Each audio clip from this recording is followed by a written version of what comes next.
बांसुरी महला पहला घर तीजा। एक ओंकार सतगुर प्रसाद। काल नाही जोग नाही, नाही सत का टब। था निष्ठ जग परिष्ट होए, डूबता एव जग। कल मैं राम नाम सार, अखी त मीटे नाक पकड़े। ठगन को संसार रहाओ, आंट सेती नाक पकड़े।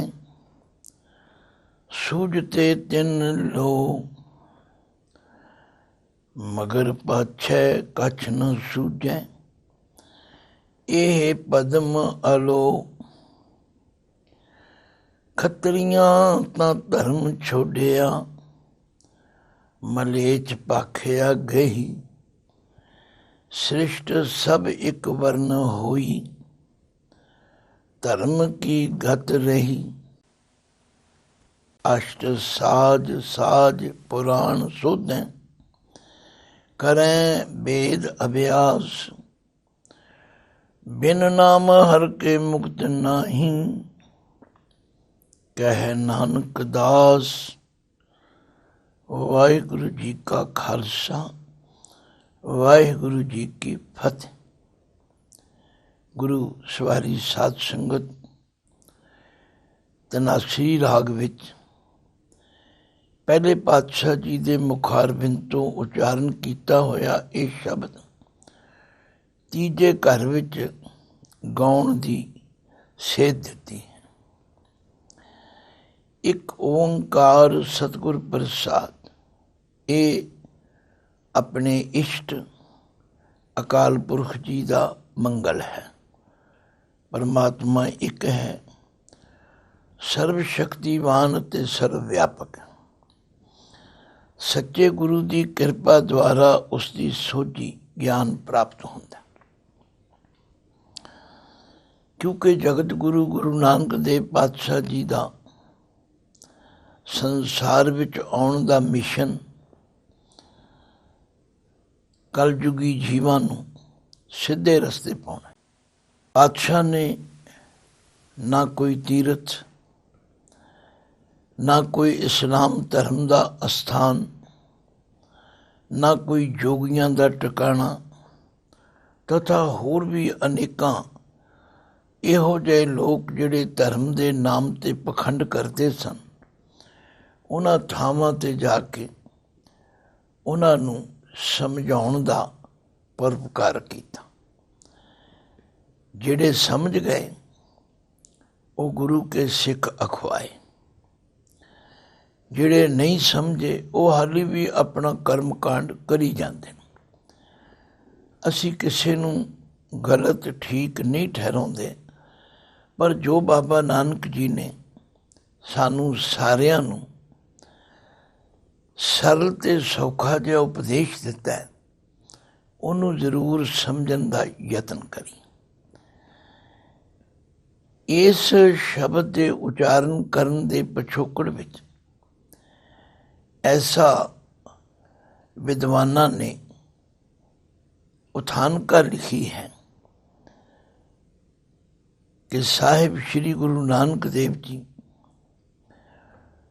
अस्थान कोई भी होवे, चाहे वो हरिद्वार होवे, चाहे वो गंगा का किनारा होवे, चाहे रावी का किनारा होवे, असी इस बहस विच नहीं पैना। की देखिया उत्थे एक कर्मकांडी पंडित बैठा, उस पंडित दे सामने एक चौकी रखी हुई। चौकी दे उत्ते एक मूर्ति है, मूर्ति थाली विच टकाई हुई है, फुल भी रखे हैं, धूप भी तुख रही है, ते कुछ श्रद्धालुआं वल्लों भेटा कीती हुई माया भी थाली विच पई है। कुछ 5, 7, 10 श्रद्धालु भी बैठे हैं। पंडित जी उन्होंने सब नूं संबोधन करके कह रहे हैं, प्यारिओ, जब मैं समाधि लाता हूँ, जब मैं ध्यान लगाता हूँ, जब मैं नेत्र मूंद लेता हूँ, मुझे 3 लोकों का ज्ञान हो जाता। स्वर्गलोक, मातलोक, पताल लोक का मैनू पता लग जाता। श्रद्धालु बड़े सुन सुन के प्रभावित हो रहे हैं। बई पंडित जी बड़े पहुंचे हुए ने, जिमें अजकल आम लोगों में किसी भी बारे गल कर वो जी बड़े पहुंचे हुए ने। मैं कई बारी निमरता नाल प्यार नाल पुछदा, बई जी वो कित्थे पहुंचे हुए ने। ना कहण वालियां नूं पता वो कित्थे पहुंचे ने, ते ना पहुंचण वालियां नूं पता सी कित्थे पहुंचे। एक शब्द प्रचलित हो गया, बड़े पहुंचे हुए ने। पंडित जी दीयां गल्लां सुन सुन के श्रद्धालु बड़े झूम रहे हैं ते शरधा विच आके कुछ ना कुछ पेटा रख रहे। इन्हें बचन करके फिर पंडित जी ने अखां मीचियां। जगत गुरु गुरु नानक सच्चे पातशाह जिहड़े आए ही कल तारन गुरु नानक आए, जिन्हां ने जगह जगह ते जाके उस अकाल पुरख की प्रेमा भगती वाल लोकां नूं जोड़िया ते इन्हां भरमां पखंडां दिखावियां तो बचाया। सतगुरु जी बड़े ध्यान नाल पंडित दीयां गल्लां सुन रहे हैं ते जदों पंडित जी ने नेत्र मूंदे, सतगुरु जी ने भाई मरदाना जी नूं या बाला जी नूं, जिहड़ा भी उन्हां दे कोल सिख सी, आपां इस बहस विच नहीं पैना, क्योंकि साडे अंदर ये बिरती बहुत परपक्क हो गई है भी गलत आ नहीं जी, इउं नहीं इउं नहीं। भाई मरदाना जी नूं या बाला जी नूं किसी नूं कहा, भाई हुण जदों पंडित जी अखां मीचण ते तुसीं ये चौंकी मूर्ति समेत चुक के पंडित जी दे पिछे रख देनी। महाराज का हुक्म मन्निया, चौंकी मूर्ति समेत चुक के पंडित जी दे पिछे रख दे। दूर नहीं किते खड़ी, लकोई नहीं, उहदे पिछे रख दे।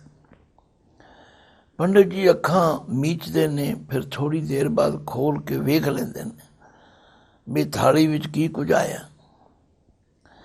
जदों पंडित जी ने अखां खोलियां ते उत्थे तां ना चौंकी सी, ना मूर्ति सी, ना पैसियां वाली थाली सी। पंडित जी नूं घबराहट हो गई ते उन्हां श्रद्धालुआं नूं बड़ी घबराहट विच पुछण लगे, भगत जनों, मेरी वो चौंकी कहाँ गई है, मेरी वो थाली कहाँ गई है, मेरी वो मूर्ति कहाँ गई। जगत गुरु गुरु नानक सच्चे पातशाह भी नेड़े आके बैठ गए। पंडित जी, आप अभी तो कह रहे थे कि जब मैं ध्यान में बैठता हूँ, समाधि लगाता हूँ, नेत्र मूंदता हूँ, तो मुझे 3 लोक के दर्शन हो जाते हैं। आप समाधि लगाओ, आपकी चौंकी 3 लोक से बाहर नहीं है। ध्यान लगाओ और अपनी चौंकी ढूंढ लो। पंडित जी का पाज खुल गया, चरना ते टैप आंदे, हे सच्चे पातशाह, मैं ते सारा कुछ माया लई, रोटियां लई कर रहा हाँ, तां जो लोकां नूं इहो जिहियां चोपड़ियां चिकड़ियां गल्लां करके प्रसन्न किया जाए और इन्हां तो कुछ माया प्राप्त की। जगत गुरु गुरु नानक सच्चे पातशाह जी हस पे, कहने लगे, वाह पंडित जी, कमाल है। सतगुरु जी का काम तो इहो ही सी कि सच का सुनेहा देना, लोगों को ठीक मार्ग ते तोरना। तो पातशाह ने शब्द उच्चारण किया, कल मैं राम नाम सार। बई इस कलयुग के अंदर सब तो श्रेष्ठ काम राम का नाम है। सार अखर के बारे कई बार बेनती की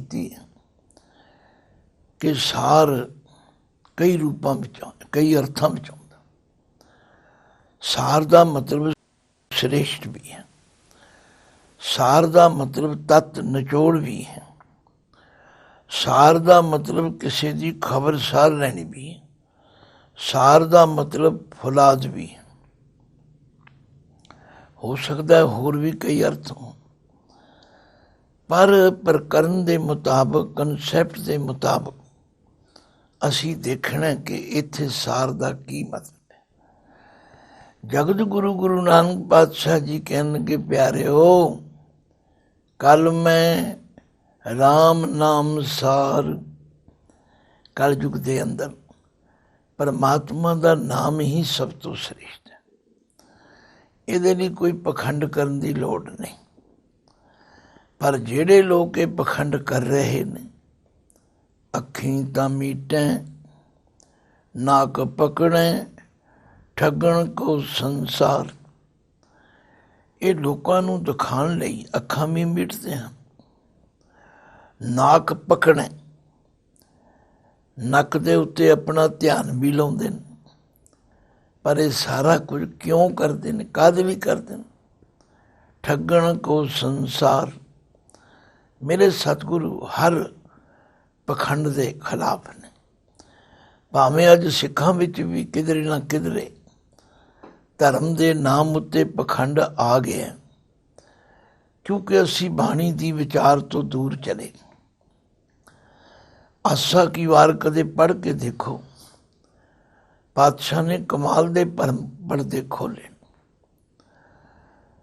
जदों मैं आसा की वार का यह श्लोक पढ़दा, गऊ ब्राह्मण को कर लावो गोबर तरन न जाई, धोती टिक्का तै जप माली धान मले छंग खाई, अंतर पूजा पढ़ै कतेबा संयम तुरका पाई, छोड़ी ले पाखंडा नाम लिया जाए तरंदा।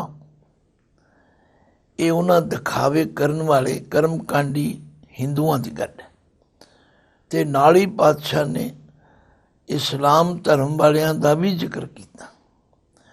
आख्या मानस खाने करें निवाज, छुरी वगायन तिन गल ताग।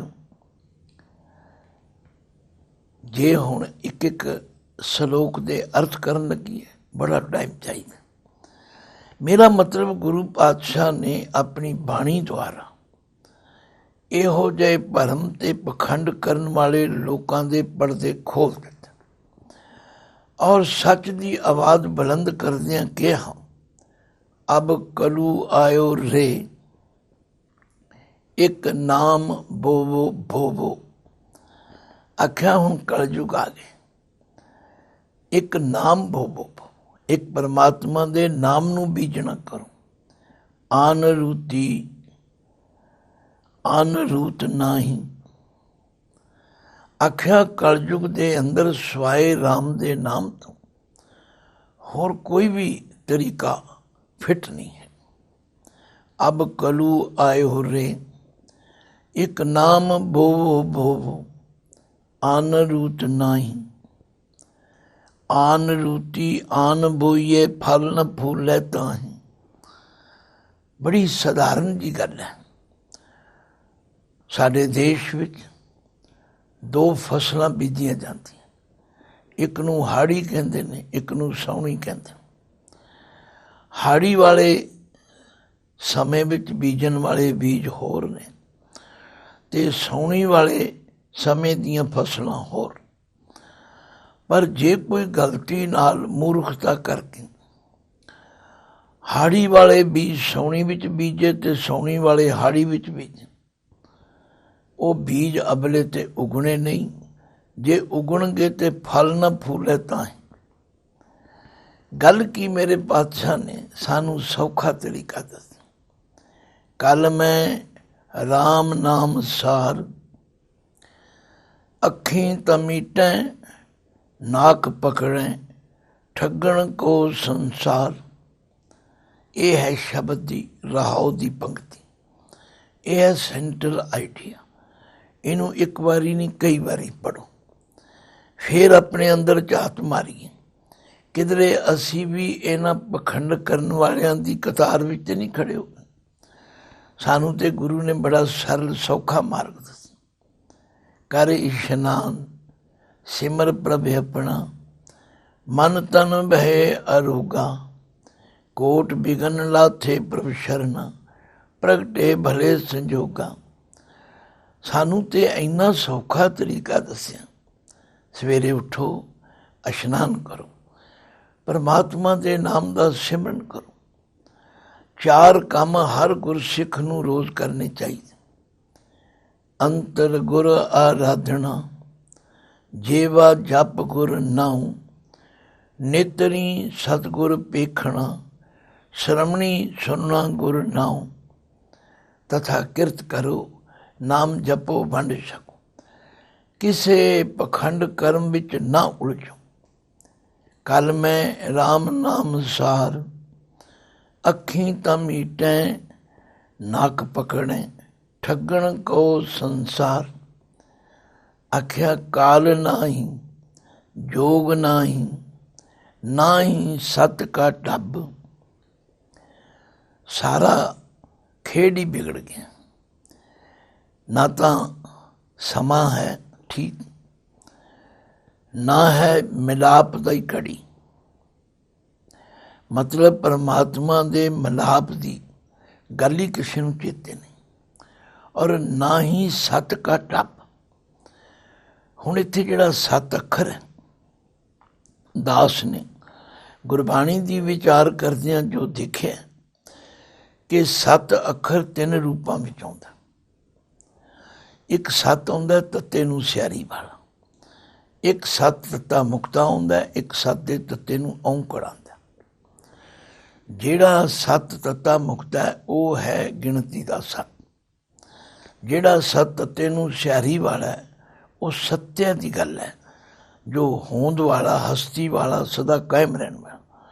ਤੇ ਜਿਹੜਾ 7 ਤੱਤਾ ਮੁਕਤਾ ਹੈ, ਇਸ ਤੱਤੇ ਨੂੰ ਔਂਕੜ ਵਾਲਾ ਹੈ, ਉਹ 7 ਆਚਰਨ ਵਾਸਤੇ, ਕਰੈਕਟਰ ਵਾਸਤੇ। ਤੁਸੀਂ ਆਖੋਗੇ ਇੱਥੇ 7 ਕਿਹੜਾ ਹੈ? ਕਿਉਂਕਿ ਇਹਦੇ ਨਾਲ ਕਾ ਲੱਗ ਗਿਆ। 7 ਕਾ ਟੱਬ, ਕਾ ਲੱਗਣ ਕਰਕੇ ਸੰਬੰਧ ਕੀ ਬਣ ਗਿਆ?